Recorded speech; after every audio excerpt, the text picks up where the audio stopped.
Terceiro, bem-vindo de volta, continuando a nossa linha de história. Então, continuando, nosso BR, lá em 1815, ele foi levado pelo Dom Jones, foi levado a Reino Unido. Ó, o Brasilzão tá subindo na fita aí até ser independente. E ele vai, e no caso, ele, digo, o Dom João, ele vai ter tempo para conseguir invadir a Guiana Francesa com uma tentativa de dar aquela ofendidinha no Napoleão como represália pela invasão de Portugal. Então, aconteceu isso. E agora, pessoal, beleza, estamos no Brasil, sabemos o que aconteceu no Brasil, foi tudo muito rápido, ok? Tudo muito... pensa, gente, o Brasil, até então, ele era colônia, agora ele é metrópole, agora ele tem autonomia para negociar com nações amigas, tem os portos dele abertos, então olha como o Brasil mudou muito rápido. A situação do Brasil foi, explodiu. Esse vocês gostaram do meu efeito, tenho certeza. Então, com essa mudança, o que estava acontecendo lá em Portugal? Então, lá em 1820, acontece uma coisinha chamada Revolução Liberal do Porto, que finalmente, de certa forma, encaminha a elite portuguesa ao poder, que afasta de vez, não, mas dá uma afastadinha os ingleses de Portugal. Então, não é bem dizer que afastou de vez, quem sabe que a relação Brasil e Inglaterra, e os portugueses com a Inglaterra, não vai tá acontecendo, mas estamos falando de Portugal em si mesmo, ok? Então, Napoleão, em algum momento, ele vai ter a queda dele, só para vocês entenderem isso aqui melhor. O Napoleão vai ter a queda, que nós já estudamos, então a gente sabe o que acontece, e a Inglaterra vai, de certa forma, administrar o reino. Só que aqui, quando eu diz afastar os ingleses de Portugal, é nessa situação específica de Portugal. Afasta eles do governo de Portugal mesmo, e não de relações com Portugal, ok? Só para vocês entenderem isso. Então, essa elite que tinha acabado de se reacomodar na sua casa, vai organizar para mais ou para menos cortes, parlamento, e vai elaborar uma constituição liberal agora, e coloca fim ao absolutismo de Dom João, que recebe uma intimação para retornar imediatamente para Portugal. Eu brinquei com vocês sobre a novela das seis, que aparece essa cena na novela quando ele é intimado a voltar. E essa cena é um momento da história mesmo, então não tem nenhum problema. E começa uma pressão para o Dom Pedro e também. Inclusive, uma parte engraçada da novela, que o Dom João sonha que o Dom Pedro tem uns ideais revolucionários e queria cortar a cabeça dele. É bem engraçado. Então, nesse momento que ele deixa o Rio de Janeiro para voltar, para responder esse chamado de intimação lá, por todas as consequências da Revolução Liberal do Porto, e essa intimação, ele deixa o Dom Pedro de Alcântara, Dom Pedro I, no poder. Okay? Então, nessa forma, o que acontece? Como está o Brasil nesse instante? Para a elite portuguesa, o Brasil servia, ele era aquele submetido ao pacto colonial. Então eles queriam o Brasil que era antes da metrópole vir para cá. Os portugueses queriam que aquele Brasil voltasse, assim, aquele Brasil era bom, né? Vamos chamar ele de volta. Os caras falaram, não tem jeito desse Brasil mais. Então, o que acontece? O Brasil que nós tínhamos nesse momento, o Brasil colônia, ele já tinha, como eu disse, já tinha se transformado. Ele não tinha mais aquela relação de colônia, porque ele foi metrópole. Então, e sem contar, o príncipe regente estava aqui, né? O Dom Pedro estava aqui. Então, não era mais a mesma coisa chegar e falar, não, volta a ser metrópole, volta a ser colônia, igual você era, normal. Então, se ele não estava submetido ao pacto colonial, o Brasil tinha um problema.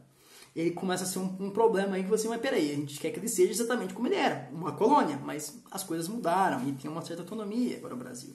Então, isso começa a deixar cada vez mais tenso o clima entre tanto Portugal quanto aqui na colônia.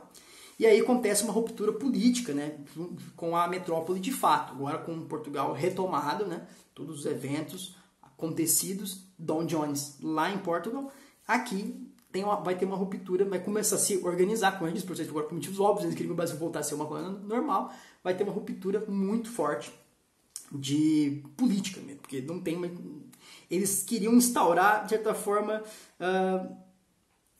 uma recolonização do Brasil. Eles disseram, não, a gente tem que recolonizar o Brasil parou de ser a colônia que era. Então, rolou esse discurso de recolonizar o Brasil de alguma forma. Então, de certa forma, eles queriam a emancipação agora de vez. Então, com esse risco pairando lá no horizonte de os caras assim, a gente tem que recolonizar o Brasil, as elites rurais, e aí você sabe, já tá vendo da onde isso vai parar, né?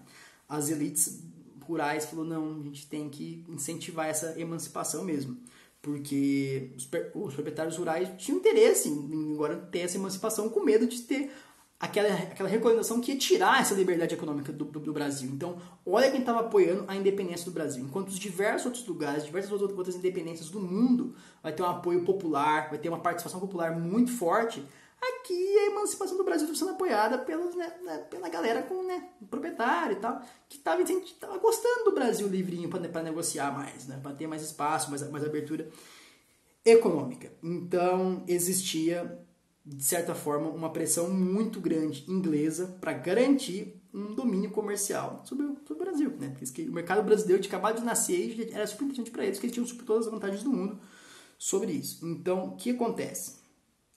Com medo de radicalizar o processo de emancipação, isso vai acontecer nos Estados Unidos também. As colônias do Norte vão estar a fim de começar um movimento para se tornar independente da Inglaterra, só que a galera do Sul vai ter medo de entrar no movimento de emancipação com receio de todo mundo pensar nos Estados Unidos inteiro que os escravos eram livres, por exemplo. Eles morriam de medo disso. Aqui no Brasil acontece esse medo também. Eles queriam apoiar a emancipação, só que morrendo de medo da emancipação ser tipo, e agora também os escravos são livres. Aí os caras não podem pensar isso, pelo amor de Deus. Então, era esse o medo desse pessoal que estava apoia ou não apoia essa emancipação.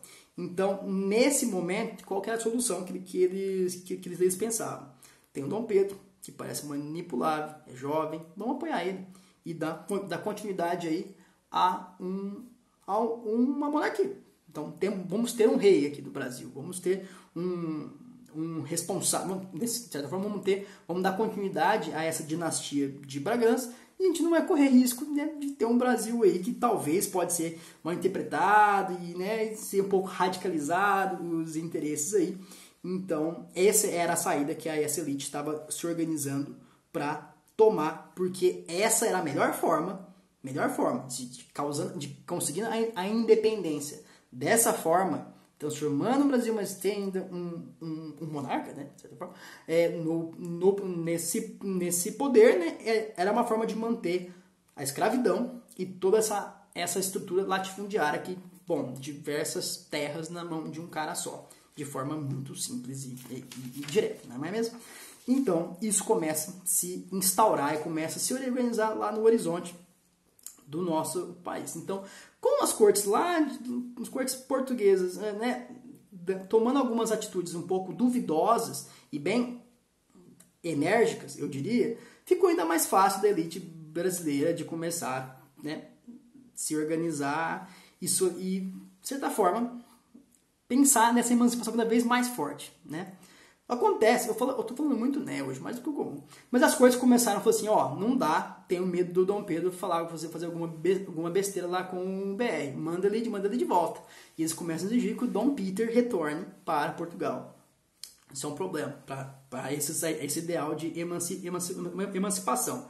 Só que o Dom Pedro falou lá em 1822 que ele vai falar assim, não, molecada, eu vou ficar. E aí o famoso, né, ficou conhecido aí como, né, o dia do fico. Né, porque ele fala, não, eu anuncio publicamente que existe a minha intenção de permanecer. Então ele falou assim que ele não ia aceitar essa intimação que ele estava... Intimação, era uma solicitação? Mas tinha caráter de intimação, entendeu, gente? Então, o príncipe regente vai responder uma coisinha chamada de lei do cúmplice, que estabelecendo que, vou ler para vocês na íntegra, estabelecendo que a obediência a qualquer ordem em território brasileiro estava condicionada à sua assinatura. Então, olha só, dessa forma ele tinha que responder isso imediatamente, indiretamente, a Lisboa. Então, ele estava, de certa forma, né, tinha que ter obediência do território. Então, ele estava intimado mesmo, o círculo estava se fechando. Eles tinham um receio do que ia acontecer, né? Então, o José Bonifácio, que era um cidadão que, né, quem assiste novela, esse cara aparece sempre lá, esse cidadão, Então, ele exercia, né, grande influência, o príncipe ouvia bastante ele, a novela mostra isso, e ele é accurate, porque ele tinha muita influência sobre o príncipe, porque ele era inexperiente em diversas áreas, então ele ouvia José Bonifácio. Então, pode-se dizer que o Bonifácio foi o verdadeiro, né, articulador da independência aí por trás das informações no Dom Pedro, ok? Dom Peter. Então, estamos chegando nessa articulação, tem essas partes ficarem grandes e eu acho melhor partir, nem que seja um pedacinho, mas pra gente terminar isso aqui, para ficar mais tranquilo para vocês, tá bom? Então, vou dar uma pausinha e já vamos caminhar para o final. Então, já.